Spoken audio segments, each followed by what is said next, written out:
Let's repot my Monstera Thai Constellation. I have had this plant for over a year now and she has more than doubled in size. Whilst the decorative pot looks big enough for this plant, the nursery pot inside is in fact quite small. Almost all of my houseplants are in nursery pots, which I then slide inside the decorative planter. I do this for a few reasons, including making the repotting process a lot easier.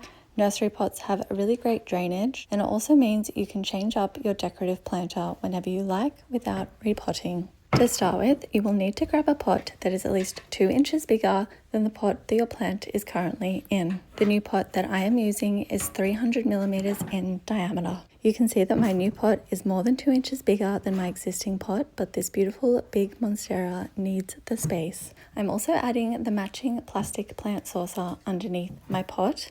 This will help with making a mess on my workstation. This saucer is also going inside my decorative planter as it will help to stop water and soil falling through. Now for the trickiest part, releasing your plant from its pot. I'm spending quite a long time squeezing the sides of my pot and gently trying to shimmy the plant out. The goal here is to slide out the root ball, not to yank it out. If you have ever repotted a Monstera and the leaves have gone yellow in the following weeks, it is likely because it got stressed during the repotting process. I found this out the hard way and wish someone had told me ahead of my first repot. This is another reason why I am such a fan of growers' pots. They are malleable and you can squeeze them, you don't have to pull the plant out. Now that she's free, let's have a look at these beautiful roots. I'm happy to say that there is no signs of root rot. The Thai Constellation is more prone to root rot than its all green cousin, but there is no signs of rot here. You can see that it was definitely time for a repot. This plant was quite root bound and there was also quite a lot of soil degradation. Repotting is more than just sizing up a pot. We also repot to add fresh, nutrient dense soil. Over time, potting mix does lose its nutrients. It also can get washed away during watering. Now your plant is free. First, you want to add a layer of fresh potting mix to the base of your pot. Add in your plant and then fill in the sides and top with additional potting medium. Monsteras are aroids, as are philodendrons, so I'm going to use an aroid specific potting mix. This mix has orchid bark, horticultural charcoal, and also neem oil bits.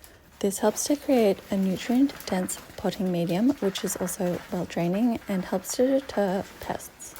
Now you can go in with the shovel or just get the whole bag and pour it over the top if you're working with bigger plants like I am. Keep in mind, if your soil hasn't been stored correctly, it is best to wear a face mask when repotting. For more information on the safe way to store soil, head to my Fiddly Fig repot. Once you've added your soil, make sure to shake your planter to ensure there is no air pockets. You may need to add more soil to the top. You can stake your plant at this point with a trellis or a moss pole, but mine is sitting up fine on her own, so I'm not going to do that at this stage. After a quick tidy up, it is time to tackle those yellowing leaves. I have 2 leaves at the base of the plant which are going yellow, which is completely normal. Yellowing leaves at the base of your plant is usually a sign of aging out. If new leaves are going yellow, however, it's usually a sign of underwatering or a lack of nutrients. You want to cut the entire leaf and stem off right to the base of the plant, and know you cannot propagate these leaves. Propagating the Monstera is very easy, but you need to include a node or an aerial root for this to happen.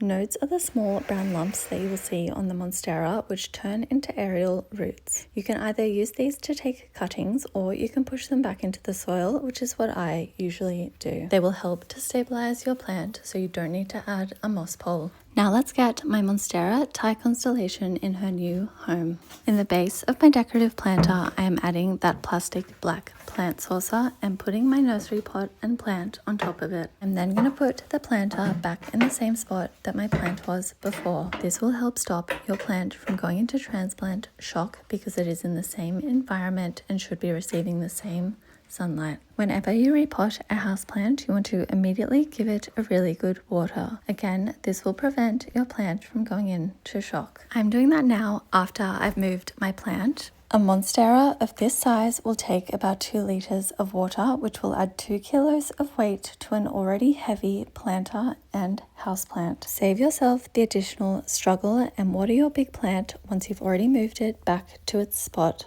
Here she is in all her glory and in her new pot. I'm happy to say that she has already pushed out a new leaf since being repotted. If your Monstera hasn't pushed out any new leaves over the growing season, which is spring and summer, then you may need to look at repotting as well. A lack of new growth on any plant is usually a sign that something is wrong. This may be old soil or a lack of nutrients. Luckily, that wasn't the case here, and I have a gorgeous new fully variegated and fenestrated leaf.